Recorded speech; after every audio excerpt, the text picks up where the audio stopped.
Welcome to the GovComms podcast, bringing you the latest insights and innovations from experts and thought leaders around the globe in government communication.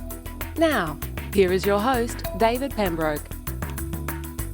Hello, ladies and gentlemen, and welcome to GovComms, the podcast that examines the practice of content communication in government and the public sector. My name's David Pembroke, and thank you very much for joining me. And to begin today, a big thank you to a couple of listeners who've sent in some notes to us, which is great. Tracy Farrant from Toowong Shire in northeastern Victoria really loved the Robert Rose podcast. And Rebecca Elliott from the University of Melbourne had some great insights to share around her views on how do you make content work in the university context. So to you, Rebecca and Tracy, thanks very much for the feedback. And if anyone else has got some feedback, if there are people who you would like to feature on the podcast, let us know. info@contentgroup.com.au, or you can let me know at david.pembroke@contentgroup.com.au. Now, what we're going to do today is a podcast with a slight difference. Content Group, which is the company that I lead, is in the business of helping government and public sector organisations and the businesses that work in that environment to tell their stories so as that they can achieve their business objectives. And we went on a bit of a journey a couple of years ago to develop a methodology. We worked with the Australian National University to bring together a traditional strategic communication planning process, but to intersect that with this new capability that we have to be able to create and curate and distribute content, but also wrapped it up into a sort of a project management governance benefits realization to really put the handles on it, to enable organisations to ensure that when they're producing their plans that they're robust, that they're based in evidence, that they are based on empirical fact and data. Now, we're coming towards the end of that process with the ANU, and we will be releasing that particular process. But what I thought I'd do today is bring to the table Geoff Fisher, who is part of the team here at Content Group. He heads up the consulting arm of the business, and so he works with this particular evidence-based methodology on a daily basis. So he knows how it works, he knows how it's implemented. So I'd encourage you to perhaps go and get a pen and paper or something to type some notes down, because today's really about trying to give you a bit of an insight into how we work here at Content Group. So often people will approach us and they'll say, we think we should do a video campaign on social. And it's like, well, okay, that's great, but how did you get the answer? Have you done the planning? Have you thought about your business objectives? Have you thought about your audience? Have you thought about the way they like to get their information? So there's all sorts of questions that need to be asked and answered before you get to that solution. We talk about you have to go left before you can go right. Now, ultimately, that may be the right answer, but we have to have a process.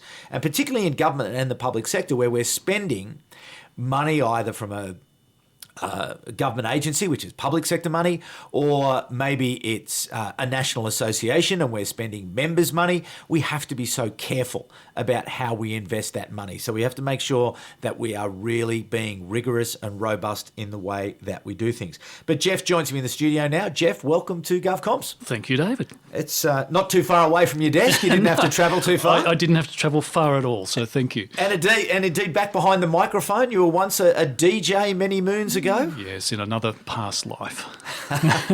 long, long ago and many less grey hairs. Yes, but indeed, not only that, you also had a sort of distinguished career working in communications in the Australian Public Service. Yeah, I did. Yeah, I had about 11 years in the Australian Public Service and learned so much about obviously the way that government works and the way that government agencies deliver on behalf of citizens.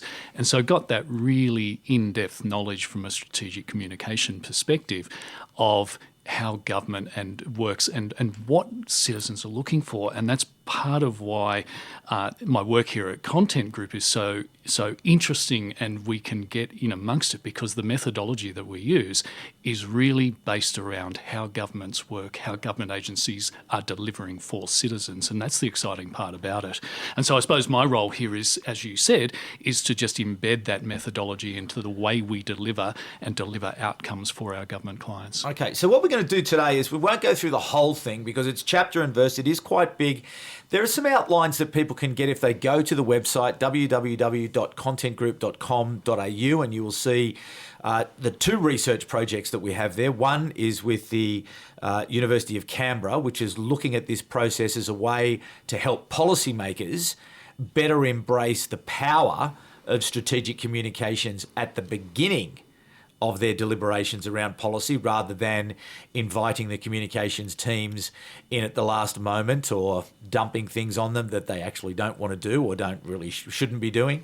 But that's that process. But this other one is the Australian National University project, which is really about this project management, heavy project management focus, because again, it is really about this rigor, this evidence base, independently brought together.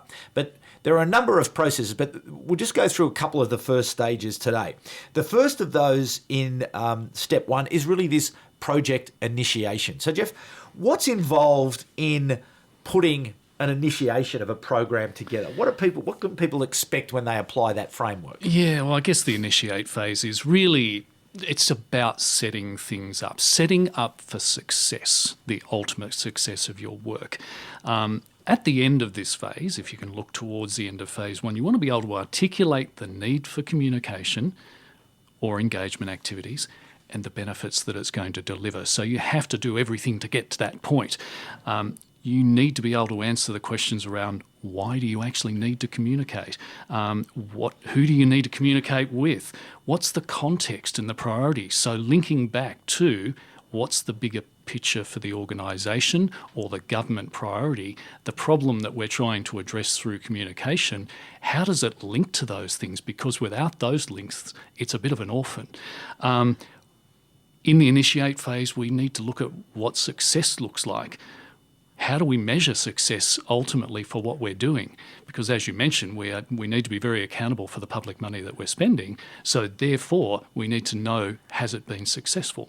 We need to take into account things like, what are the considerations in the environment? What's the risks we need to consider?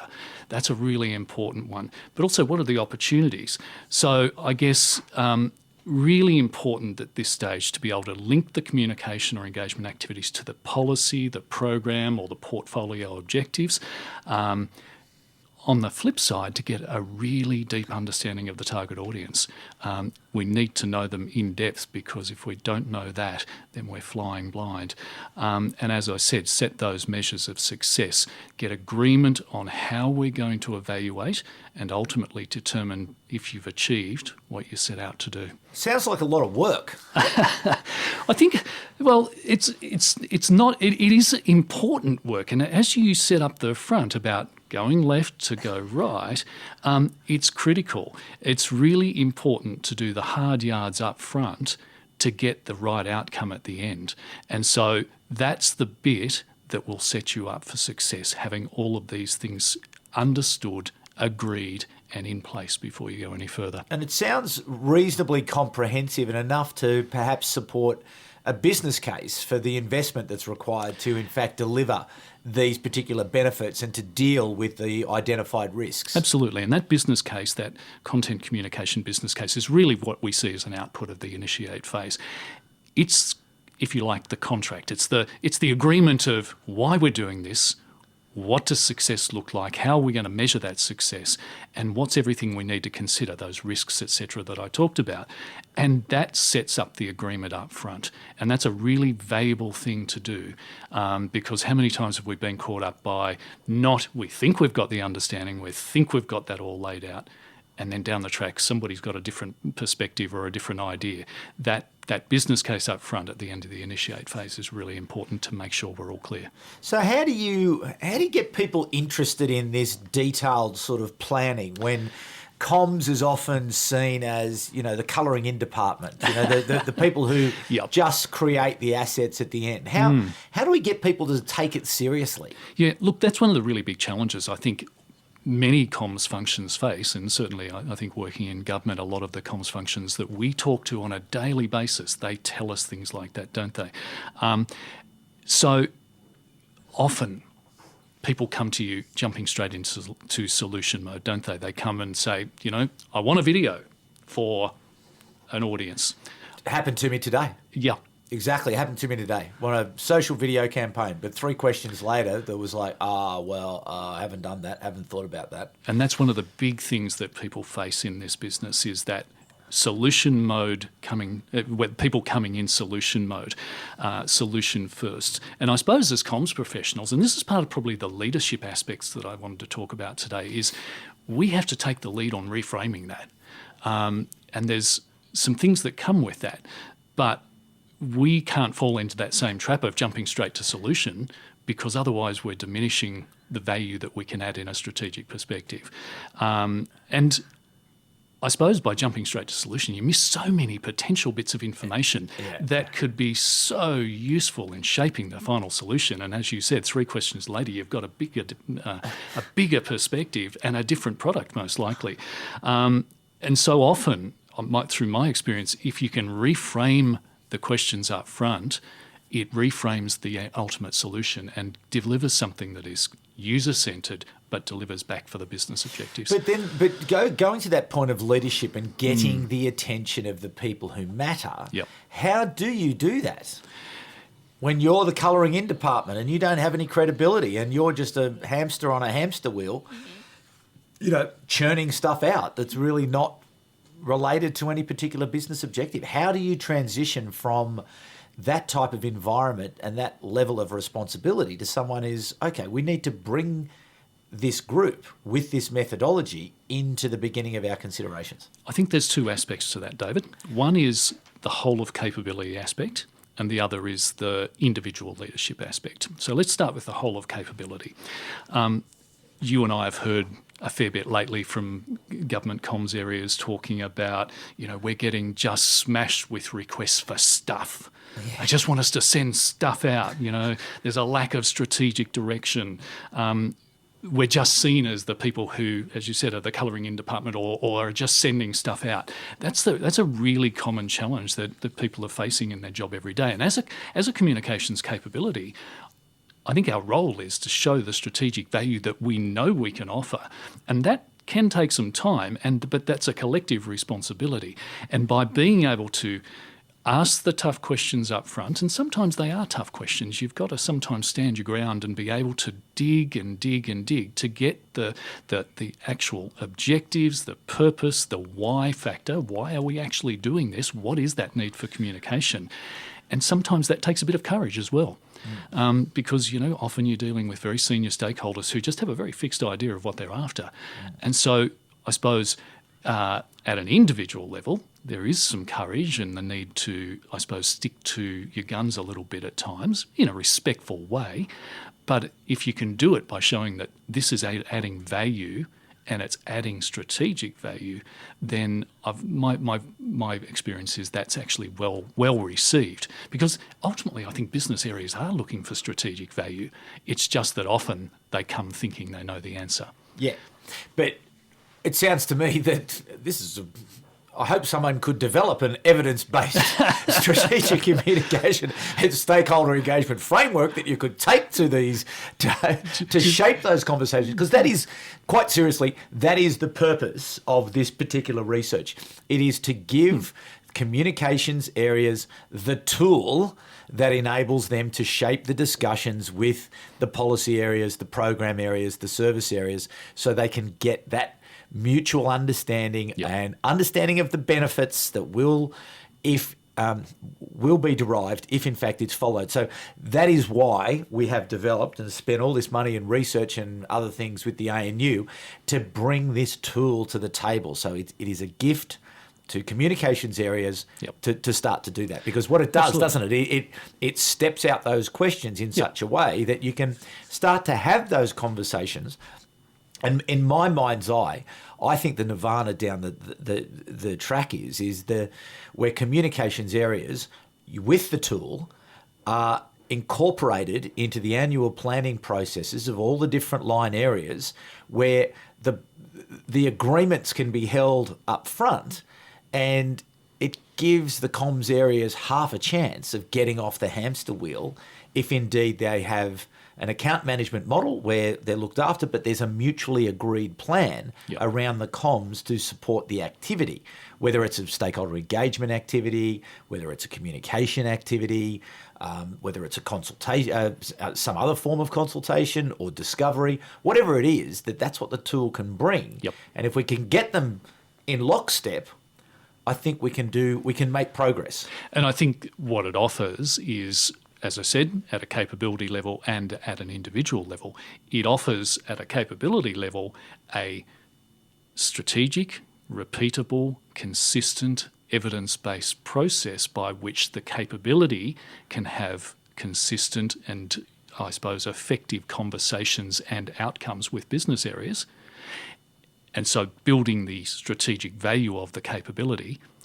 But at an individual level, the framework offers the guidance to be able to have those conversations. Yeah. Okay, that's really good. I think we're onto something here. I really do think we're onto something, and I think the value is absolutely there, and we just need to get more people using it. Get more people adopting it, and get more people taking it on. Because I think part of the other thing, Geoff, is also, and I know we'll get into the planning side of things in a moment, and maybe perhaps even go, diving a little bit more into the initiation phase. But there's a capability building element to this as well, isn't there? Is to train people how to use it. It's so important, isn't it, that this capability and this confidence that you're talking about be built in organisations. Yeah, absolutely. And you know what? As you well know, we're no different here at Content Group, and we do our own training in the methodology, and we apply it every day. We work with it with clients every day. But we still do training sessions and regular deep dives into what we do to help each other. And this is part of, I suppose, the capability aspect that that probably comes in teamwork. One of the things that I love to do is to build teams that have different personalities, different levels of experience, different past experience, et cetera, and bring them together and have the team support each other in that capability building. Now, what the framework does and the methodology that underpins it is actually brings those people together and brings all of those perspectives, but gives them a common place from which to do their work. And that's the power of a team. When you've got a common place, you know where you're going and a shared understanding of how you do your work as a team, or a capability or a function, but you have all of those experiences coming together and supporting each other to do it. But you're also not just talking about comms teams, are you? You're talking more as really, when we look at the evolving nature of communication and the need to communicate and engage with citizens and stakeholders, that in fact that team is much broader, that it's an enterprise-wide approach. So indeed, around the framework, it looks at how do you bring in the subject matter experts? How do you bring in the behavioural scientists? How do you bring in the technologists who can help you with how to support it? Because it's a team game. Absolutely right, and that's a really important point, and that's probably goes into the second phase around planning, is identifying those stakeholders. And there are so many stakeholders across the organisation who have value to add in the planning stage. As you said, some of the behavioural scientists with the analytics they hold and the insights that, if we can unlock them, will help to inform better comms. The people in the call centres, they know a lot. They deal with clients every day of the government departments that have so many insights that can build better comms. So unlocking all of that, and the framework helps to identify them and to bring them in at the early stages, or identify when they might need to come in. So, that maybe they don't need to come into the process until later down the track, but at least you've identified them, you've got them in your pocket. So there's definitely that aspect to the framework and how it starts to build capability. So listen, before we jump too further down into planning, because I think we maybe jumped through initiation just a little too quickly, how much time typically might it take to get through that initiation? To get to that business case, to get to that understanding, because there's a fair bit in that. What you outlined earlier, absolutely. there's quite a bit of work in that. Look, it's kind of a how long is a piece of string question, Yeah, because we're going to be bound by timelines. Yeah, true. and budgets as well. Absolutely right. But I suppose if you think about it in percentage terms, I'm reminded of an old quote by, I think it was US President Abraham Lincoln, who said, if you give me 6 hours to chop down a tree, I'll spend the first 4 sharpening the axe. And it's kind of like that in many respects, David. The initiation phase and that planning process is so vital, because everything else falls out of it. If you're jumping past them too quickly, you're missing vital information, you're not doing the right strategic linkage, etc., and you might get to the end result quicker, but is it the right end result? Is it the actual effective end result that the audience need or the business needed? So in terms of how long, well, it might be a rapid process that lasts a week, or it might be a month-long process depending upon the circumstances. But in terms of percentage, it's a good chunk of your time, because that's where you need to spend the effort. Okay, so once we've understood all of those key inputs that help us, the risks and the audience and the why and the what, the objectives, the smart objectives, the goals, all of the different bits and pieces that help us to get to that initiation point where we have a pretty clear idea of what it is that we are trying to achieve. We have to start planning. Yep. So take us through that. How does that journey begin? Yeah, look, one of the key things in the planning phase is really identifying all your stakeholders. Who are they? What are their needs? What influence do they have on the organisation, the potential outcomes you're looking for here, the comms itself? What are their interests in this? What are their attitudes towards communication, towards the problem, etc., etc. So uncovering all of that. We use a stakeholder mapping matrix, which helps to plot those out, and you can readily then identify who are the key people in this process, or key groups. And who do you need to be paying particular attention to, who are of lower priority, etc., etc. And it's a real sorting process. I think thinking about governance, and this might sound like a non-comms thing to do, but really, really critical. Whose voice needs to be heard during this process? Who's got the final say? Because quite often, I've found that people jump into things without actually understanding who might have the final influence on this. What's the process of getting agreement and keeping everybody on board throughout the entire journey? So unless you understand those things up front, there is so much potential for things to go straight off the rails at a point where probably critical delivery time, and somebody pops into the process and says, hang on, I wasn't asked about this, or I've got a thought, something different to what you're thinking, or I need to approve that. All of those things you don't want happening at delivery time. You want to have them sorted way back up front, have all the stakeholders on board, have your governance sorted out. I think one of the other things to think about in this planning phase is your own team. And there's two aspects to the team. One is might be your immediate comms team, but two is going back to what we were talking about earlier, that broader team that are in the department who can have influence or inputs that really assist the outcome. So, do you need to get the data science and analysts involved up front as part of the conversation to uncover some of the insights? Do you need to go off and talk to your behavioural insights team if you have one, or to do some research around that? People in the call centres, as I said.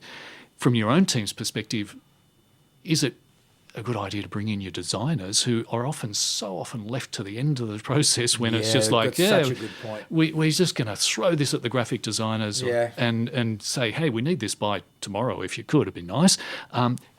What input can they offer at the front of the process?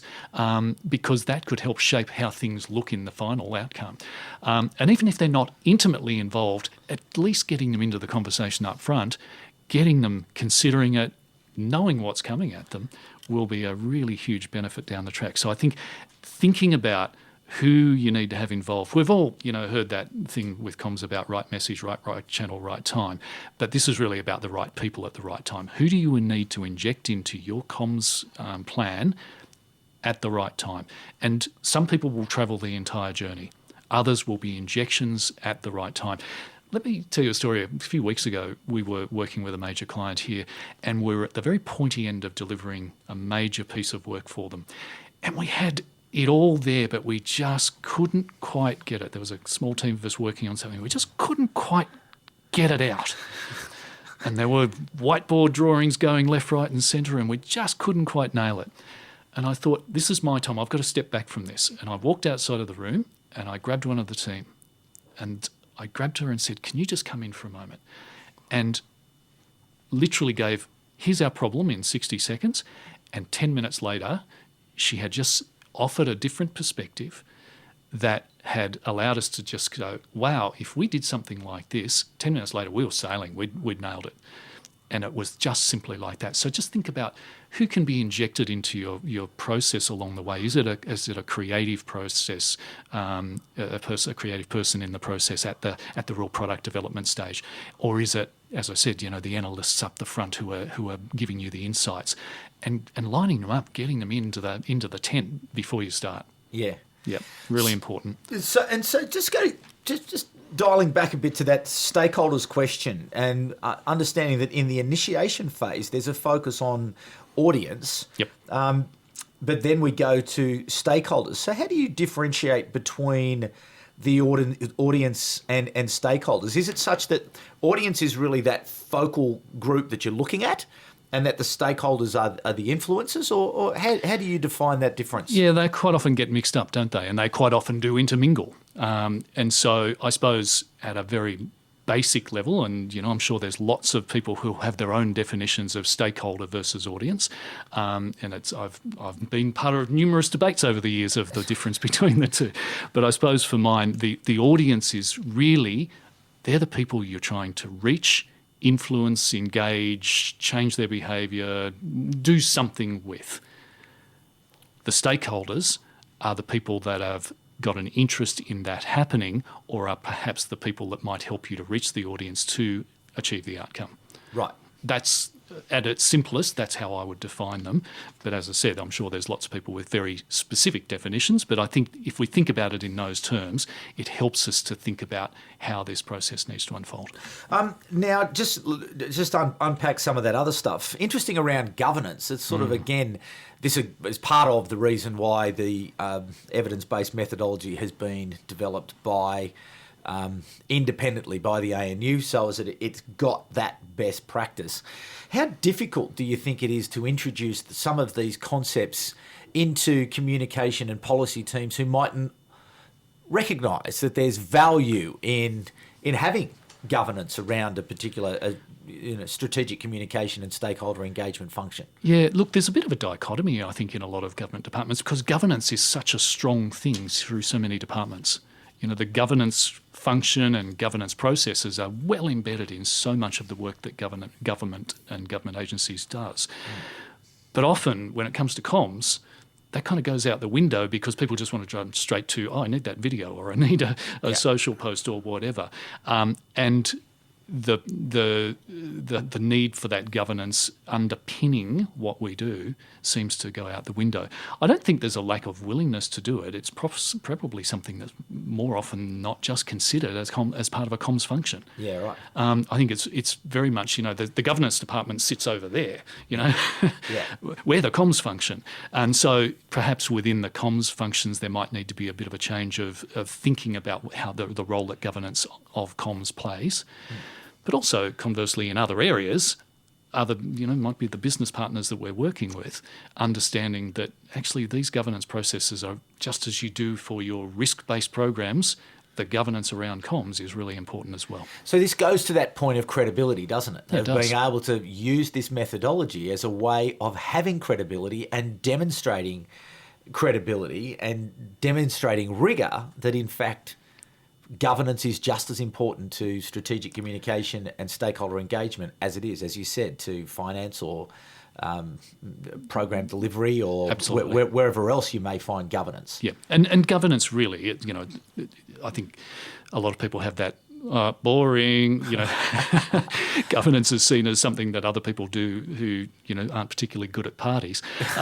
But governance is really just about good, solid practice.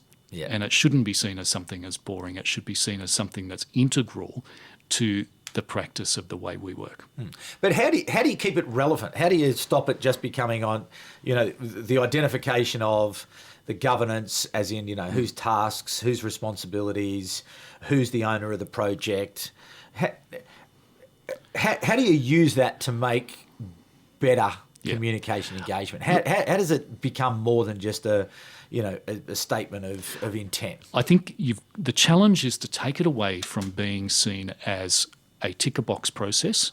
So if it's seen like that, then you're in trouble. You've got to take it from that to being seen to be a value add. And so if the conversation is around, we need to know who's going to sign this off and we need to know what your diary looks like to do that, et cetera, there are probably questions that need to be asked. But if it's seen as that, if it's perceived as this is just process for process sake, then I don't think it's going to get a great reception. If it's seen as and explained in a way that shows the value add to the whole process and the final outcome, then I think that it's a better solution and people will see the value. There was a conversation I heard a couple of years ago around the fact that some research that had been done into the future needs for comms areas, and one of them was around being able to talk the language of business, not just the language of comms. Right. And I think that's vital. And this is really what this is about. Business areas within government are very used to dealing with governance issues. Yeah. It's part of their lingo, it's part of their way of working. It's just about tapping into the language of business and tapping into how they operate and showing that this is actually just part of our process as well. Yeah. The stakeholders one is another interesting challenge often in communications because in government, lots of people. There's a lot of people to manage in all sorts of different areas. There's never a small number. It's always large. And yes, the evaluation matrix enables you to plot them in different places. But how do you make those decisions? How do you make that sort of assessment as to whether someone is important or not? And how do you get away from the fact that they're all important? Yes. And everybody has to be communicated with? And because everyone thinks they have the most important bit in the process. As I said before, we use a stakeholder mapping exercise, and I think that's a really, really valuable thing to do. It's a quadrant-based model. It works on levels of influence and interest, and if people come up in the high quadrant, then they are people that we need to service with. There are high needs stakeholder, and we need to service them. We need to keep them very involved in the project, not only informed, but they're a decision maker as well. If, as you said, every person and their dog wants a bit of the action, we've got to identify the ones that really matter and the ones that matter but less so. Yeah. Still make them, they're still a part of it and they're still an important part of it, but it's about knowing what you've got to do with them. It might just be that you need to keep them informed. And as long as they're informed, they're going to be happy because they then won't become a blocker down the road. But if they aren't informed, they have the potential to go rogue and hang on, I haven't been informed, I'm going to stop something here. Yeah. And that's what we're trying to avoid. But as long as you're informing them and keeping them on the journey, then things will be okay. And I suppose it's about going through that mapping exercise to understand what is the need, interest, stake of each stakeholder, to be able to accurately understand what their role is. It's an interesting word that you used there around the journey. Yep. Because this again is, it's the application of, customer journeys in marketing is very similar to a citizen journey, isn't it? Absolutely. And being able to map those. So is that again part of the process, part of the planning process? You betcha. And looking at, because as we talked about in phase one, that initiate phase, having a deep understanding of the customer, the audience that you're trying to reach. Doing the journey mapping is a fantastic method to achieve that. Now, it's not potentially going to be possible on every single project you work on, but it's a great starting point if you can. And there are some departments that are doing this exceptionally well and really developing very strong journey maps and user pathways and, you know, full personas, etc. Even if you can only spend a short amount of time there and you don't have a whole department who's dealing in that, or a whole section of your department, as some do, it's worth spending some time there to try and walk the shoes of the audience. Yeah. And that's what it's really about, understanding their journey through your products, your service, the communication that you're going to deliver to them, what's going to be their journey and their interactions with it, and just taking a different look at it. Working with a department at the moment where, you know, in the initiate meeting, in the very first meeting we were in, where we were talking about a particular form of communication that we're working on with them, we actually stepped right back and said, does this have to look like this? Can it be something different? What's the experience when people get this? What do they think? What do they feel? And they actually have done that research, and they've got some really good information and got feedback through clients, etc. And that's really helping us to reshape and reframe what that final product looks like. Yeah, right. Okay.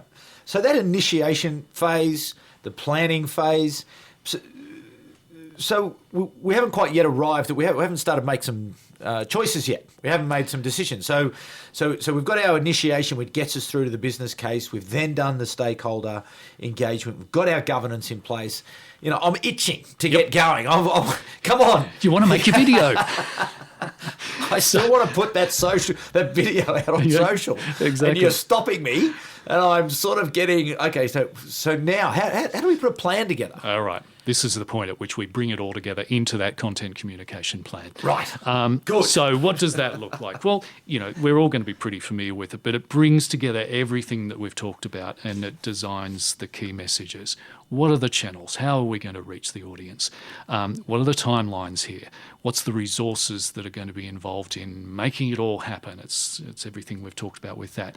And so really, the content communication plan just needs to bring all those things together, summarise it, lay it all out, and plan it from go to woe. And then we've got a great document that articulates what we're going to do. It's our promise and shows how we're going to deliver it. And then we need to get it signed off. Right. Really need to get the agreement. And but again, go to a business area partner with that. You're in a good position to be able to say, here's the entire plan. Yeah. This is what we're going to do. This is what we're going to deliver. Here's how we're going to measure it. That's right. These are the impacts and benefits that we're going to deliver. Here's how we've identified with the risks and managed the risks. Here's how we're going to manage the project through the governance. Here's the stakeholder, and here's all of the information that we've used to be able to assemble insights into our audience, into our stakeholders, which has then led to the fact, here is our best guess, which is basically ultimately all it is in the end. This is based on our experience. It's our best guess that is going to help us to achieve those objectives, we've dialed back into the business objectives of the line area. So we've really given them something quite solid. Absolutely. And part of the art here is not to give them then the 100 pages of information that you've gathered on the journey so far, but to be able to then synthesise that down to a short, sharp, snappy content communication plan. And that's part of the art of our own communication, isn't it? To be able to communicate the plan in a way that shows all of the things we've done to bring it together, but articulates our plan in a really short, succinct way. So it's interesting you say that, because I've found increasingly that you and the consulting team here are really starting to get even shorter and narrower and tighter and more graphic. You know, the representations of now seem to be much more graphic than they were when I used to do it. Look, people think in pictures, don't they? Yeah. I'm very visual. A lot of people are very visual, and I think there's some great work being done through so many government departments in this space at the moment. Around visualisation. I've seen some fantastic work being done, and I think it's a really exciting development to be able to tell your story in a short, sharp way, visualising the journey and visualising what you're trying to tell, in a way that allows a often really busy senior executive to pick it up and go, "Yep, I get that. I understand it, and I'm on board," without having to read the 30-page strategy document. Yeah. And that's, I'm not saying the 30-page strategy document's not important. That's the background work. Yeah. But the telling of the story, the plan, is often best told in a short, sharp way, and visualization of information is a great way to do it. It can be challenging. It's one of those skills, like, I must admit, I love a good whiteboard session, and I know you do too. Yeah. But I don't propose to have any great skill in being able to tell stories through pictures. And it's about, again, tapping into your people in your team. There are some people who've got a really good gift for it, and being able to bring them in and help to tell that story. Yeah. So that all sounds great, and I've got a lot of people sitting out there going, this is all fine, but I'm always flat out. I'm too busy. Yep. I can't get, this is cloud cuckoo land. This is utopia. How do you get people from that? And you've been there. Yeah, absolutely. You have been in those places. Yep. You've been in those dumping, here comes another lot of requests that, Yep. God, how do I get out of the way of this next lot? So how do you get to there? How do you get away from that and over to the other, to clear the space to be able to do this thoughtful planning? Look, there is no quick fix silver bullet, or very rarely. This is something that takes consolidated effort, consistent effort over time to prove strategic value. I often, when I was getting requests like that, just flooding at me, part of... Would you run? Sometimes I did. Here comes so-and-so. Gee, I need a coffee. I'll be back in 4 days. Often, I would look for quick wins. I would look to prove value through quick wins. And sometimes delivering quick wins is actually delivering what they need to. And you have to go through that judgment process sometimes. And I think people in comms functions do this all the time. But what you're saying, though, is... And correct me if I'm wrong, but what you're saying is, okay, so the request might come, but you shape it into a component piece of the planning process, and be able to go back and, okay, well, let's do that, but then wrap it up, and so get the information, deliver the benefit, but then perhaps having started to demonstrate to someone exactly that it's part of the process. Yes. So if you're just seeing something as a singular, isolated thing, which is often the way the requests come, then it will just remain as a singular, isolated thing and probably sit on a website or on a social channel just as that and have no integration with the customer or any great business outcome. Right. Sometimes you need to deliver the singular, isolated thing, but your job is to then take it back to, how does this link to the broader context? How does this link to the journey that the customer's travelling? And how do we bring it together into something bigger? Fantastic. And I think that's part of the longer journey, and part of that, what I talked about before around that leadership around capability. And, I've worked with some exceptionally good people in government roles who are on that journey and very successfully doing this and looking to really prove the strategic value of the comms function. And that takes time. There is no one silver bullet, but it's about the individuals taking that view and looking at it in that way and building towards that bigger capability. Okay, before we wrap it up, one piece of advice. What's the one thing that people should start doing tomorrow to start them on this journey of being able to be better, more strategic, more accountable about the way that they tell the story now that they're in the media business? Because that's the fact of it. Technology now has democratised the factors of media production and distribution. Whether you like it or not, people out there, you are in the media business. So what can they do? Get above digging on a daily basis and look where you have to dig. So, again, it's probably going back to Abraham Lincoln's taking 4 hours to sharpen the axe if he's got 6 hours to chop down the tree. If you can, and it's really hard when there's an avalanche of work just flooding through your door, but sometimes just being able to take that step back and again take that, all right, we might have to deliver this, but how can we build the strategic links? How can we build the strategic value for this little bit of work that builds another bit with something else and starts to prove the value of the communications function? That is the thing that I think if we could all do that just a little bit, it starts to build towards a bigger thing. It's hard when you're being flooded, But I think that's the step back. And it's like, as I said, taking a step back from digging on a daily basis to just make sure we're digging in the right place. Okay, so that's step one. That's step two. Initiate and plan. What we're not going to do today is go into the next two phases, which is to implement, then measure and evaluate. We'll do that at another time. I'm sure we'll find... And that's when we get into the really interesting stuff. It's the making, it's the doing, it's the delivering. It's the curation, exactly. So much fun to be had in the game of content communication in government and the public sector. Look, that was fantastic.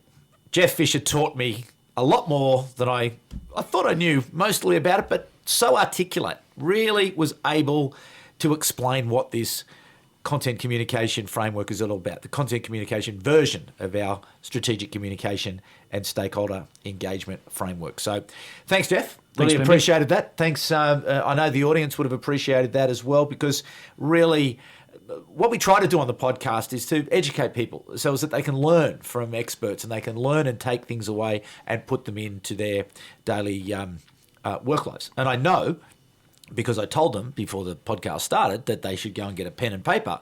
No, that they would have written down lots of things there and being able to put that into practice. So thanks very much, everyone, for coming along again today. Really enjoyed it. Great conversation. Very smart guy.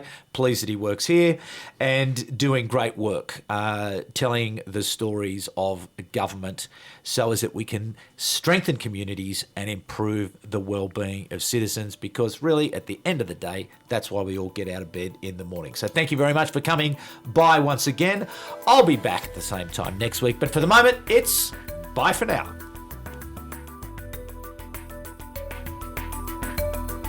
You've been listening to the GovComms podcast.